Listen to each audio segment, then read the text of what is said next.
Changing out the front lower wishbone on a Jaguar X-Type 2-litre diesel.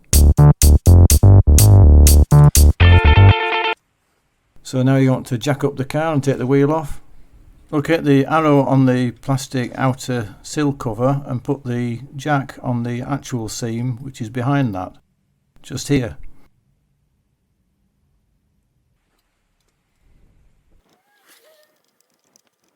First break the wheel nuts loose before the tyre's off the ground, and then jack it up enough so you can get your axle stand underneath. And from what I've read, I'm not going to put my axle stand in the usual spot on this sort of subframe at the front. As I say, you should drop the subframe down to do this job, as the rear bolt on the wishbone won't easily come out. So these are the bolts you need to loosen off at the rear of the subframe here. And the wishbone bolt is there. Quite corroded, so I'll have to sort that out. Anyway, put something down on the ground to protect yourself while you're doing the job. I'm using my Auntie Mildred's old rug, which is nice and thick. So if you look under this rear panel, you can see the rear bush with the bolt at the top that you need to take out, and you can see the body will get in the way. But you also need to drop it to get the front ball joint out.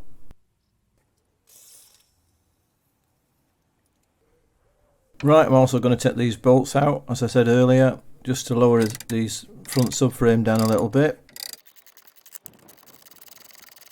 The rear bolts that I'm taking off now are 13mm hex. Oh right, and I better, before I move any further, I'll just mark the plate so it goes back in the same place. I'll just scribe round the edge of various bits. So you can take the two rear ones that go into the body out completely, but leave the larger M10 one in place. You're just going to unloosen that, as I said, to allow the rear of the subframe to drop down a little bit. It'll only go down so far, mind, because of the it's attached to the steering column, and of course the other bolts on the other parts of the subframe.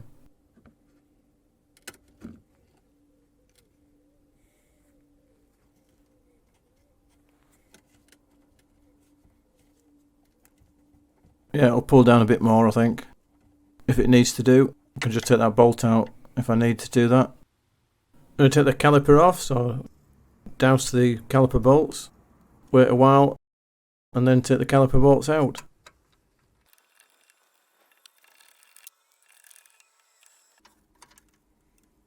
And prise the caliper off, the disc. I should have actually just taken one caliper bolt out and then pivoted it to release it off the disc before taking the second one out, to save putting strain on the flexible brake pipe, which you can see is being compromised here. But no worries, it was okay. And hang it up by the side here, then take the disc off. The bottom ball joint needs to come out. It's held onto the hub with a pinch bolt. This is a T55, which you'll probably only need when you put it back together with a new bolt. And on the other side is a 18mm hex nut, which you want to clean up first and put some penetrating fluid on.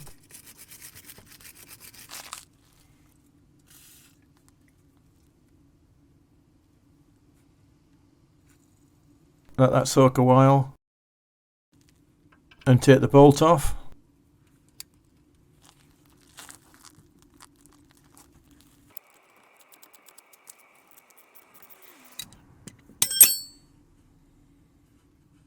When I take this nut off, you can see quite a bit of corrosion at the base of the bolt where it meets the hub, so it might be difficult to get this out, so I'll put some more penetrating fluid on that. And as it's a pinch bolt, it pinches the hub together at the back where it's split. It's a bit hard to see, but there's this metal cover plate that's put in between that covers that gap to stop water and getting in. So I'll bend that back and then put some penetrating fluid in and let it soak for quite a few hours before I attempt to get the bolt out. So hopefully mine won't be so bad. So I get a large lump hammer like this and give it some nice firm blows, see if you can get it out. Mine's going okay.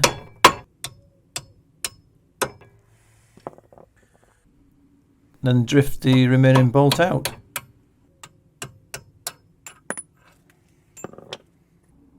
The bolt's about 55mm long to the base of the head and is M12.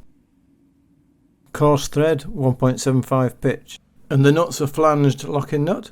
As the pinch bolt held the ball joint onto the hub, we need to insert a wedge to open it up a bit. But I tried a number of chisels and ended up with a short flat-bladed screwdriver, which is the only thing I could get in that would actually make a purchase. And it was still hard to knock it in, as you haven't got much space around the back.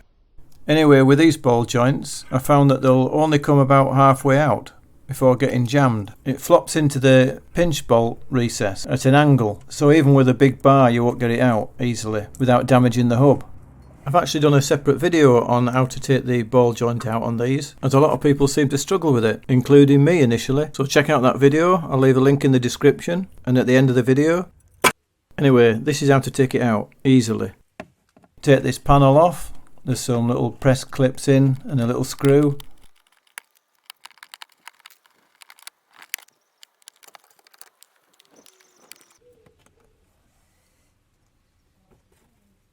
Once you've got the panel off, so what you want to do next is take the front bolt out of the wishbone, the horizontal one.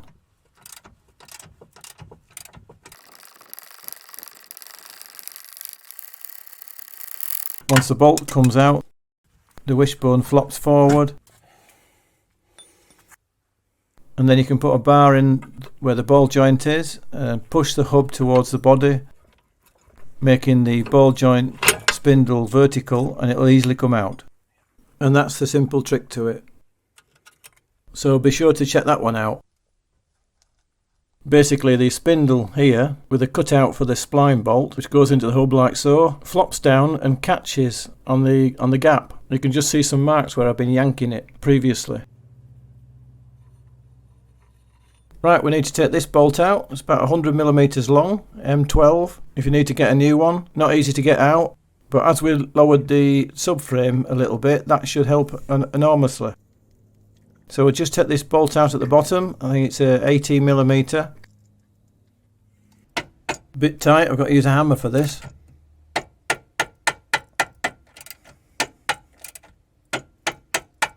Right, that's loose now. Better put a spanner on the top bolt. And you really want to be renewing the bolt and lock nut. But times are hard, I'm not going to do that. This one still fits pretty tight. Right, now for the monkey business. You might have noticed that I've taken the strut out on this vehicle, so it's probably a little bit easier for me. What you want to do is, as we've dropped the back of the subframe down a little bit, I can put a bar in there because I haven't taken the bolt out, if you remember. I could lower it further by taking the steering column off, but I think I can do it without. It's just a question of fiddling about with it and pushing the bolt up at the right angle, while at the same time prying down on the subframe a little bit. You needed about 3 hands to do this. So I don't know how I'm doing this and holding a camera as well. I'll just put my foot on the bar. Monkey boy.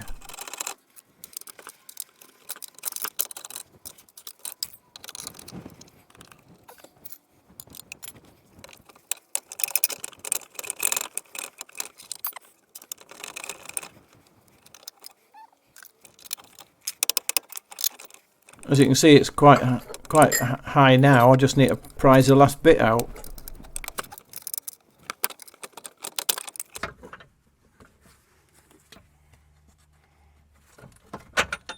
And I've got it out. Yay!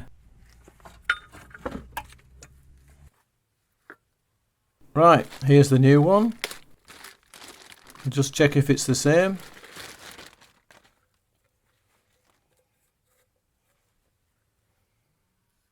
Looks identical, all the parts. I just marry them up. Yeah, it's exactly the same. This ball joint's quite stiff. Right, I'll put it on the car.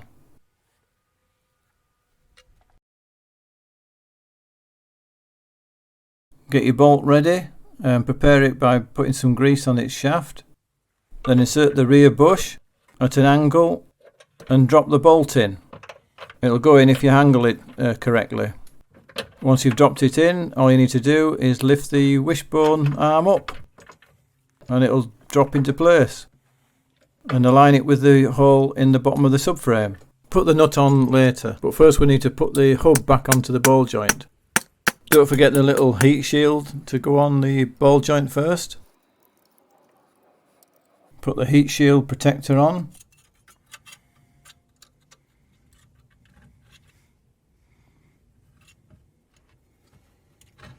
Push down on the wishbone and align it up to the splined hole on the bottom of the hub, and lift the hub onto the bottom ball joint.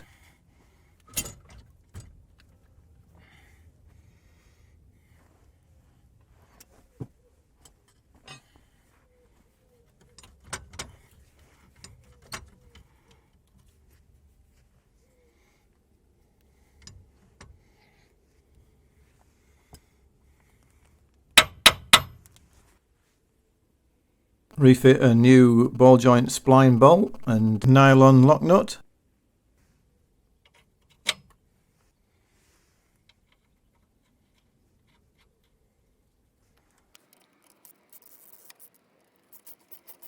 And tighten that to the correct torque, which is 83 Newton meters. I'll leave all the torque settings in the description as well.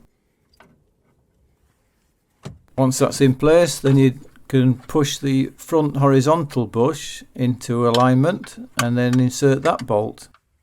I've put some grease on the bolt shaft and some Loctite on the end of the threads. Tighten the bolt up.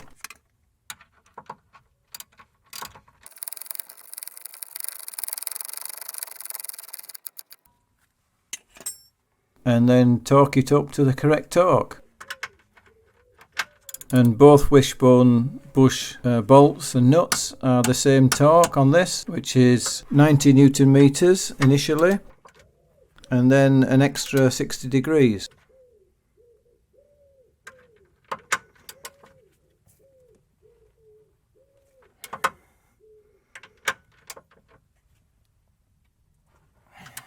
That's that one done.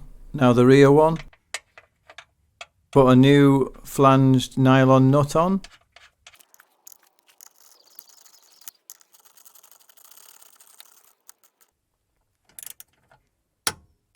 And as I said, it's the same with the rear nut and bolt.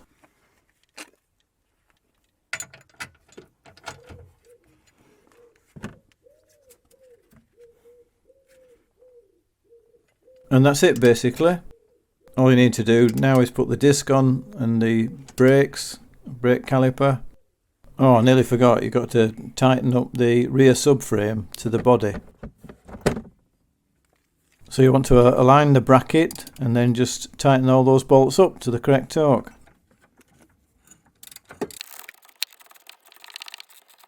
I put the ones that are going onto the body on first. I found that easier because you can get them into position that they were in before. And then you just tighten the one up and draw the subframe up slowly.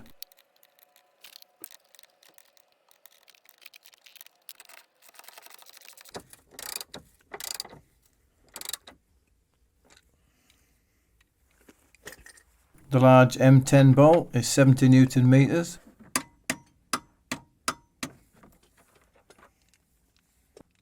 And the two small ones onto the body are 35 Newton meters, according to my manual. Just make sure they're tight but not over tight, and you should be good to go. I'll leave all the torque settings in the description. So I hope this helped you out, guys. If you've got any questions, put them in the comment section below. And also the brakes are shot as well, so I've got some new discs and pads to install later before I send it for its MOT. I'm just actually putting them on so I can put the wheel back on and lower it to the ground so I can tighten up the hub nut. And yes, I did forget that inner panel, so I'm going to have to take the wheel off again to put that back on. Anyhow, I hope this has given somebody confidence to do this job themselves, as it can be done on a driveway with basic tools, although you do need a good torque wrench. I better wash my auntie's rug before I give it back to her. If you like this video, give us a like, share the video wherever you can, and if you haven't already subscribed, consider subscribing. And as always, thank you for watching.